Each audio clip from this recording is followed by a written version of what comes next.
Love and light, thanks so much for being here with me once again. So, today I wanted to talk about the dynamics with Aries women because I have this like big thing with the Aries woman and the things and the patterns I've noticed. And not it's not really just about Aries women, okay? My moon is Aries, so this is like I'm talking about the patterns that I've seen and experienced myself and what I've learned in my relationships with the Aries energy.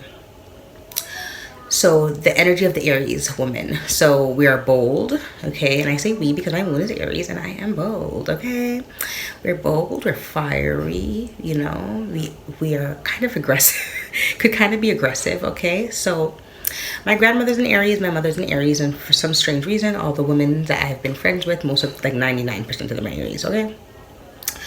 So one common pattern I've noticed is, well, from childhood till now, is the lying. I cannot get used to the lying, especially the unnecessary lies. Like I remember I used to have this saying that I would say, my mom has to tell at least one lie before she could comfortably go to sleep at night, and that was literally like the truth because I wouldn't see her or speak to her for the entire day, and when she did come home, she would literally open up her room door, make a whole bunch of open up my room door, say a whole bunch of false promises, then close back the door and go back.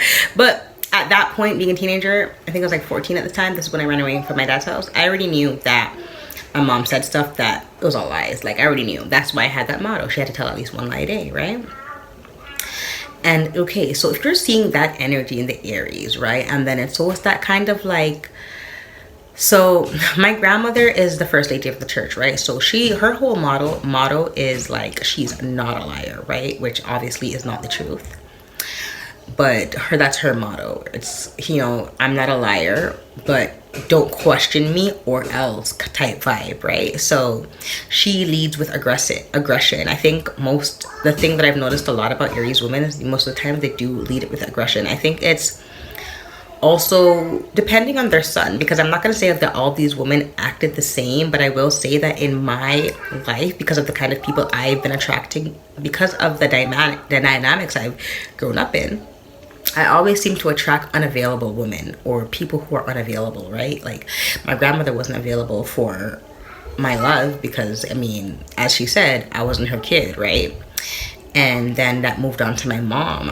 She was unavailable because she had, her own life. She had her own, married man she was chasing, she had her own life. So it's like, and then there goes to friendships. Like I seen how it affected me in life in regards to my friendships. I would always seem to gravitate towards Aries women, not on purpose. I'd always find out that they're Aries after. I would be kind of, standoffish at first because of my interaction with my mom and my grandmother as a child, right? But they're always so like funny and like quirky and like they just know how to get me, swoop me in, because I love the excitement. I love it. So yeah, like we have so much things in common, but then what I've noticed is with them is like it's literally always their way or the highway. And being so young, I could see how I was able to get swept up in those energies, right? I became kind of like the enabler. I was the person that wouldn't tell them when they were in the wrong. Like they would literally do anything and I would forgive them. Like I remember I had one friend in high school who literally tried to sleep with my boyfriend, and it became this whole thing when he told me. I guess he must have turned her down and she must have got angry, and they both came rushing towards me, right?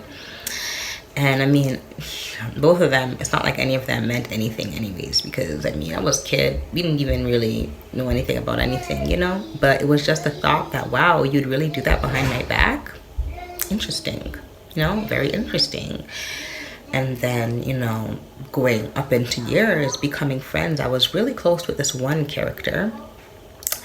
And I noticed that I would always enable her. And it's not that I wanted to enable her. It's just that I was able to understand her pain. I think because I was a young mom and she was also a young mother.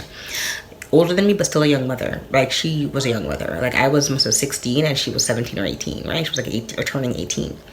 So she was young, and I understand how it feels to be abandoned. Like, her situation wasn't ideal. We grew up in similar situations, you know, like she was also raised by her grandmother. So some of her behaviors I understood, because I know what it's like to be a young girl in a world where you don't feel supported or loved, right? It's not easy.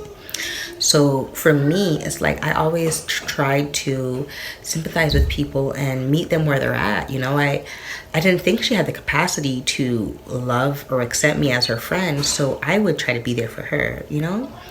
I would try to be there for her. But then as I noticed, as I said in my last video, which is why I wanted to make this video, when you tell somebody that what they're doing is wrong, they don't like that at all. So that's how, like, that's why the Aries woman and I, we would never remain friends. Like, I distanced myself completely because, as I said in a previous video, I think I was speaking about this dynamic, right? And me trying to get her help or get her kids help, because she was open enough to allow physical violence towards her kids. And unfortunately, I'm so sorry. Like, I told you guys, like, if I hear somebody being abused, I can't just smile in your face and pretend, you know? I'm gonna do something about it.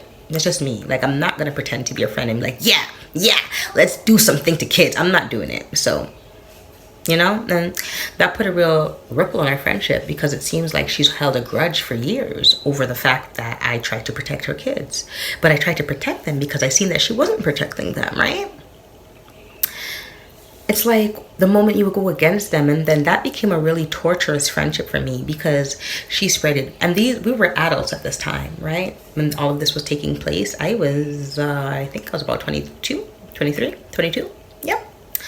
So it's like, you know, I got harassed. Like, I had her making her friends, her and her friends, literally calling CAS, trying to do things with my kids, get them like, they were like doing the most, calling back to back to back. Like, I even like had to change my number because she had her and her friends calling me back to back to back, leaving threats, like, all because. And the thing about it is, it's not to say that I just took up for her children without fair warning. I let it be known. If something was to happen to the children, or if you were to tell me that that person was around the children harming them again, I will do something about it. You know, I said that first.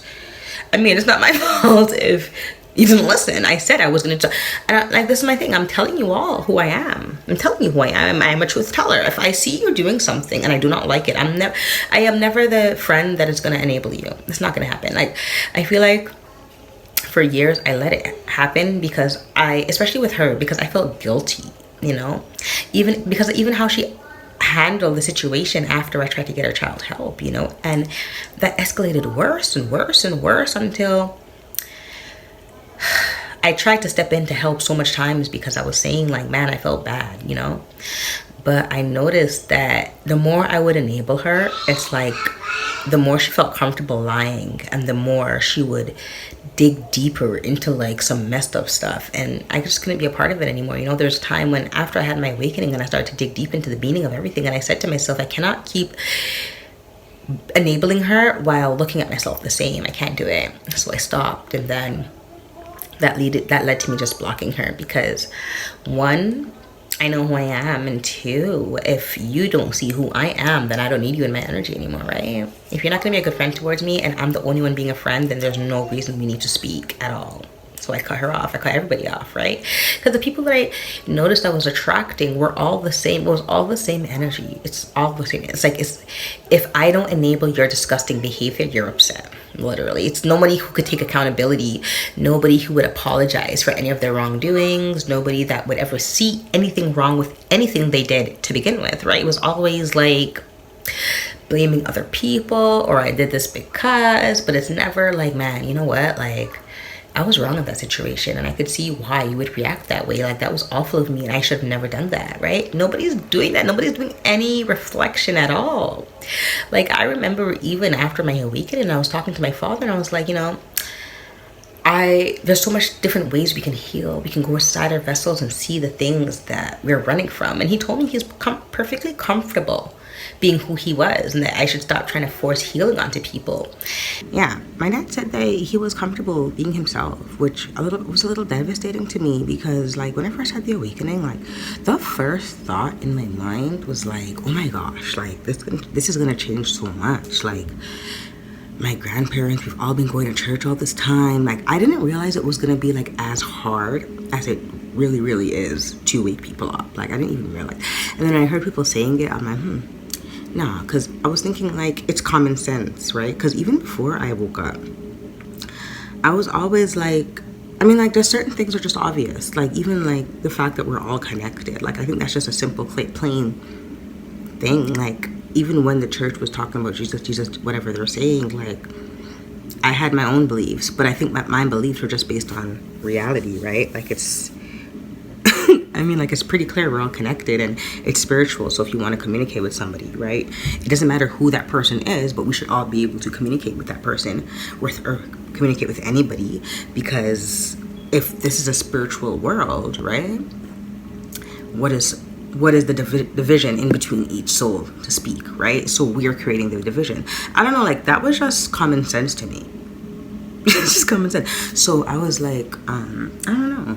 I didn't realize. So, you know, when I first had the awakening, yeah, I tried to talk to them. With my grandma, I kind of like tried to thread the light her, right? Like what I did was I tried to have that, I called her and I asked her what her relationship with God, and I like what God has done for her. And I told you, she was saying that bare materialistic shit, bro. Like she was talking about her husband and how I don't have a husband and laughing and all kind of shit, and how she used to laugh at the Church of God people when they get in tongues because they're not going to heaven and all kind of something.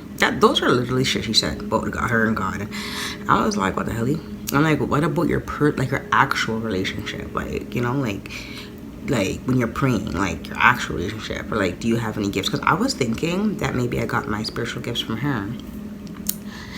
But when I channeled into that vibe, no, I did not get my spiritual gifts from her. And turns out she's not even really that spiritual at all.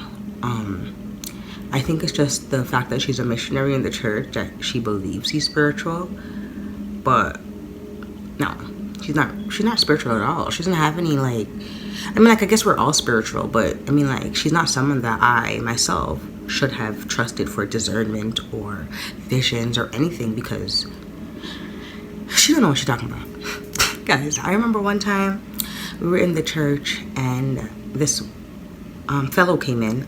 This fellow that came in, it was kind of just like his vibe was different. Well, I noticed his vibe. I guess the church people were just so happy somebody else came in the church. But this fellow, he was a Caucasian fellow with black nail polish and I guess makeup on his face. I don't know. So it was giving like a kind of like an emo vibe. You know what I'm saying? Like an emo vibe. So he came in the church, right? And immediately I turned around to see him, because I felt when he came into the church, I felt that shit.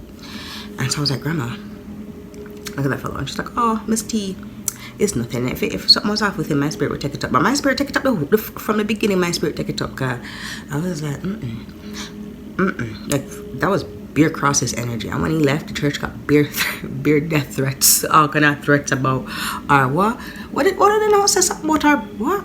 Our loud black I don't even know what it was. Some disgusting racist ass note. It was, yo, and I was just looking at my granny. Anyway, the church shut down right after that, and I was like, y'all act like you're so spiritual, right? But y'all should have seen that shit coming. And I even tried to say something, but because I wasn't married and I had kids, you know, that's why I laugh at the church people. Cause y'all, I don't even know, like, are you guys okay?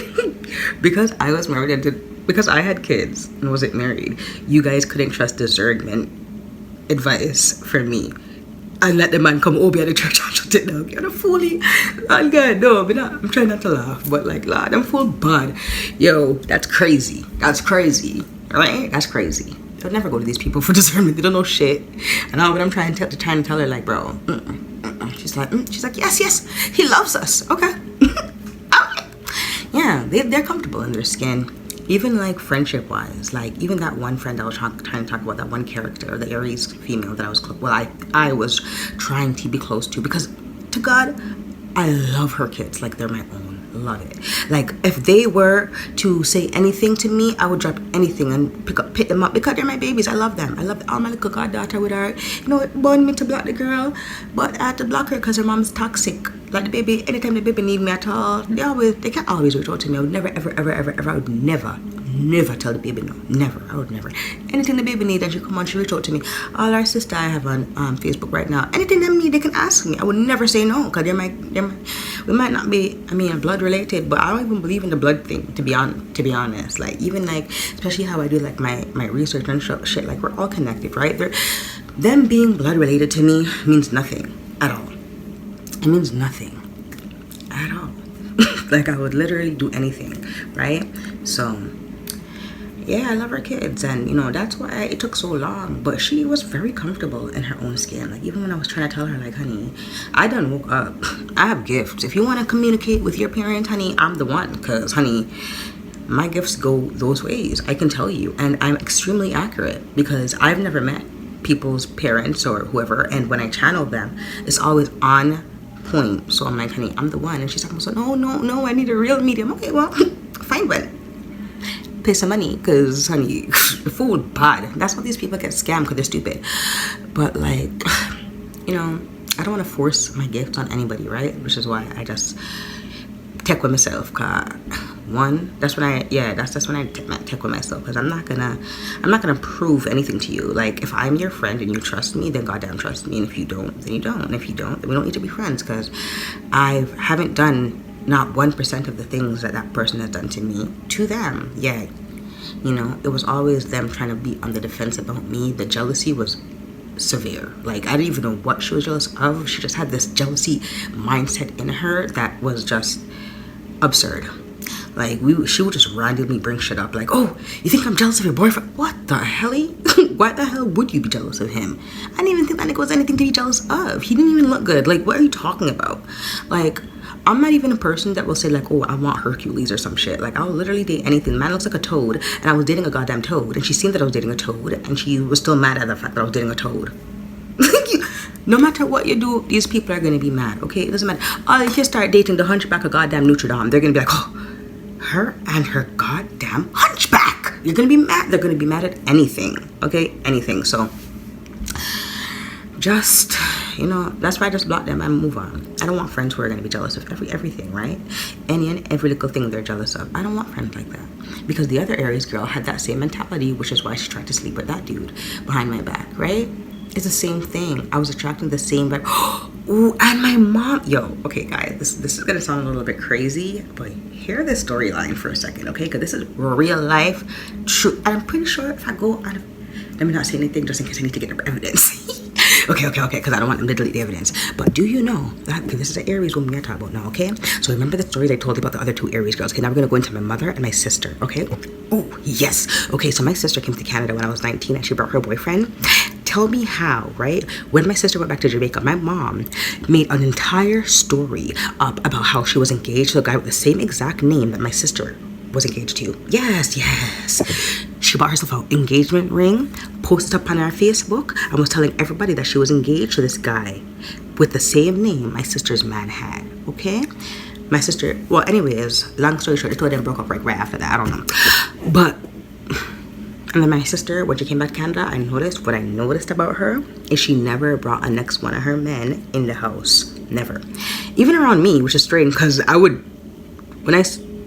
she was dating a grandpa with like a bald spot in the middle of his head, okay? And I was like, how old was I? I was 19. So, no. I was 19 the first time she came. Anyways, I was in my early 20s when she came back. And I don't even know why she didn't bring that guy into the house. Because he was shorter than me and I'm short. And she's taller than me, you know, and larger. And he was so short with a bald spot in his head. And he wasn't African American. He wasn't black. He was like, I don't even know what he was. And he had a bald spot in his head. Sorry, I keep saying it. But yeah, I don't know why she didn't bring him in the house. Because I don't think my mom would be attracted to him. I don't think anybody. No offense. Like, nothing's wrong with him. Like, I thought he looked very smart. But, like, I don't know why she didn't bring him in the house. But she didn't bring nobody because she thought my mom was willing to take any man by any means, which she probably is. Because I remember when spermie number one, right? She gave him a job at her workplace because I was so young. And okay, my intuition as a child was telling me something's off, but I was like, nah, that's my mom. Like, I don't think my mom would do that. And plus, the guy's a kid, right? Like, he's like 18. So I'm like, I don't know. But then he kept like telling me how my mom was watching him and how he felt uncomfortable. And I was like, okay. Like, I thought my mom, okay. Okay, this is gonna sound a little bit delusional, but I swear to God, because this is my mom, right? So when he was saying how he felt uncomfortable and my mom was watching him, I was like, okay, like, she's probably watching to make sure you're not cheating on me or something. Like, I don't fucking know. Like, I don't know. Like, I'm her daughter. Like, I don't know. And he's like, yeah, it's uncomfortable. And then he quit, like, in like 2 weeks, literally quit. And I was freaking like confused because I was like, why the fuck would you quit? And you know that I'm pregnant. But yo, he quit and backed up and never seen and then like just, you know, take off. Next time I think I seen him was when my son was born. Yeah. Girl. Yeah. Next time I seen him, my son was born. And I messaged him and then he came to see the baby, which I was shocked that he actually came to my house to see the baby. I was shocked because, I don't know, I was just shocked because the way how he was so quick to up and fly off wouldn't take so much now. Like, God damn.